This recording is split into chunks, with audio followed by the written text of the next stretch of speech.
સુરતના સુવાલી બીચ પર ફેસ્ટિવલનું આયોજન કરાયું છે, જે અંગે ધારાસભ્ય અને મંત્રી મુકેશ પટેલે માહિતી આપી હતી. સુરતના ડુમસ બાદ સુવાલી બીચ દરિયા કિનારો સહેલાણીઓ માટે હોટ ફેવરિટ છે.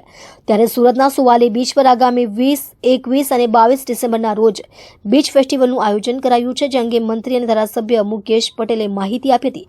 તો સાથે ઉચ્ચ અધિકારીઓ સાથે બેઠક પણ કરી હતી. સાથે સુવાલી બીચ ફેસ્ટિવલમાં પધારવા લોકોને અપીલ પણ કરાઈ હતી. નમસ્કાર. સુવાલી બીચ ફેસ્ટિવલ 2024 તારીખ 20, 21 અને 22 ડિસેમ્બરના રોજ યોજાનાર છે. ગત વર્ષે પણ આ બીચ ફેસ્ટિવલ યોજવામાં આવ્યો હતો. આદરણીય દેશના વડાપ્રધાન શ્રી મોદી સાહેબના દિગ્દ્રષ્ટિથી વન વિભાગ, બીચ ડેવલપમેન્ટ એને વેગ આપવા માટે અમારા ગુજરાતના મુખ્યમંત્રી શ્રી ભૂપેન્દ્રભાઈ પટેલ સાહેબે આ બીચ ડેવલપમેન્ટનું કામ, બીચની અંદર ફેસ્ટિવલ કરીને લોકોને જાગૃત કરવાનું કામ, એના માટે અમારા પ્રદેશ અધ્યક્ષ અને કેન્દ્રીય જળશક્તિ મંત્રાલય શ્રી સી આર પાટીલ સાહેબના માર્ગદર્શન હેઠળ આ વિસ્તારના લોકલાડીલા ધારાસભ્ય સંદીપભાઈ ગત વર્ષે સરકારમાં રજૂઆત કરવાથી ગત વર્ષેથી આ બીચ ફેસ્ટિવલ ચાલુ થયો હતો. ગત વર્ષે 2 દિવસનો ફેસ્ટિવલ હતો. આ વખતે 20, 21 અને 22 એમ 3 દિવસ ફેસ્ટિવલ રાખવામાં આવ્યો છે. ફેસ્ટિવલ રાખવાની સાથે સાથે લોકોના રોજીરોટી મળે, ત્યાંની સામાજિક સંસ્થાઓ, ત્યાં સખી મંડળોને રોજગારી રોટી મળે. ગત વર્ષે આપણે 40 જેટલા સ્ટોલો રાખવામાં આવ્યા હતા, પરંતુ ત્યાંના લોકોની માંગ ઉઠીને આ વખતે અમે 100 જેટલા સ્ટોલો પણ કરવામાં આવ્યા છે. સાથે સાથે ગુજરાત સરકારે પણ આ વખતે લગભગ 48 કરોડ રૂપિયા આ ફેસ્ટિવલ માટે મંજૂર કર્યા છે. આપણે જોઈએ છે કે સુવાલી બીચ એ સુરતનો ફેવરિટ બીચ છે. સુરત ખાતે લોકોને જવું હોય તો એક ડુમસ બીચ, એમાં પણ સુરત મહાનગરપાલિકા દ્વારા ડેવલપમેન્ટ થઈ રહ્યો છે. એ પછી બીજો બીચ હોય તો એ આ સુવાલી બીચ છે. સુવાલી બીચની અંદર પણ ડેવલપમેન્ટનું કામ ખૂબ ઝડપથી થઈ રહ્યું છે.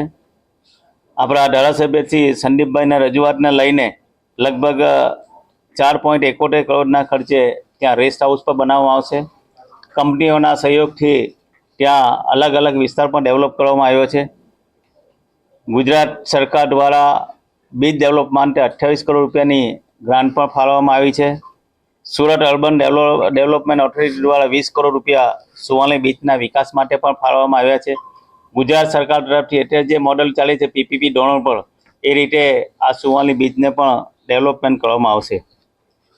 લગભગ ગત વર્ષે 1.5 લાખથી વધુ સહેલાણીઓ આ બીચ માટે ફેસ્ટિવલમાં આવ્યા હતા. આ વખતે લગભગ 3 લાખ જેટલા લોકો આવવાની શક્યતાને લઈને પોલીસ તંત્ર દ્વારા પણ ત્યાં તમામ સુવિધા ઉપલબ્ધ કરવામાં આવી છે. ટ્રાફિક માટેની પણ વ્યવસ્થા કરવામાં આવી છે. લોકોને આવવા જવા માટે ગત વર્ષે લગભગ 18 જેટલી સુરતના અલગ અલગ સ્થાનોથી સિટી બસ માટેનું આયોજન કરવામાં આવ્યું હતું. પરંતુ ગત વર્ષેની ધસારો જોઈને આ વખતે લગભગ અમે 25 જેટલા સ્થળોએ સિટી બસનું પણ આયોજન કરવામાં આવ્યું છે, જેથી લોકોને તકલીફ ના પડે, આવી જઈ શકે, લઈ જઈ શકે.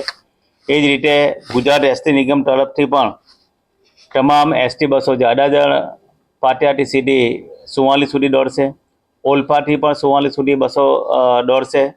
એ જ રીતે ત્યાં તમામ પ્રકારની સુવિધાઓ પણ ઉપલબ્ધ કરવામાં આવી છે. તમામ પ્રકારની ટોયલેટથી લઈને તમામ પ્રકારની સુવિધા ઉપલબ્ધ કરી છે. પાણીની વ્યવસ્થા કરવામાં આવી છે. જે દિવસે પણ બીચની અંદર જે કચરો જે દિવસે પડશે એના માટે સાફ સફાઈ માટે પણ વ્યવસ્થા કરવામાં આવી છે. સ્વાદિષ્ટ ભોજન માટે સુરતના નામાંકિત જે હોટલ છે એને પણ આમંત્રણ આપવામાં આવ્યું છે. સખી મંડળ દ્વારા જે ભોજન, જે સ્વાદિષ્ટ ભોજન, જે મિલેટ દ્વારા ભોજન બનાવવામાં આવ્યું એનું પણ વ્યવસ્થા કરવામાં આવી છે. સુમૂલ ડેરી દ્વારા પણ એની પ્રોડક્ટો પણ ત્યાં મૂકવામાં આવી છે. એ જ રીતે જે વિસદાલિયામાં જે જંગલમાં આદિવાસી બહેનો જે પ્રોડક્ટ ઉત્પન્ન કરે, જે પ્રોડક્ટ પણ અહીંયા મૂકવામાં આવશે, જે લોકોને એ પ્રોડક્ટ લેવામાં એક સુવિધા ઉપલબ્ધ થશે.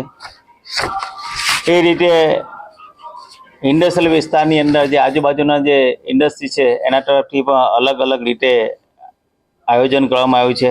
સહેલાણીઓ માટે ઊંટ સવારી, ઘોડે સવારી, બાઇક રાઇડ જેવી અલગ અલગ સુવિધા ઉત્પન્ન કરી છે. પહેલા દિવસે 20 તારીખે ગુજરાતના કલાકાર કિંજલબેન દવે પણ ઉપસ્થિતના આ કાર્યક્રમનું ઉદ્ઘાટન કરવાના છે. એ જ રીતે 3 દિવસ સુધી અલગ લોકોને રોજીરોટી માટે લોકલ કલાકારને જ અમે પ્રાધાન્ય આપ્યું છે.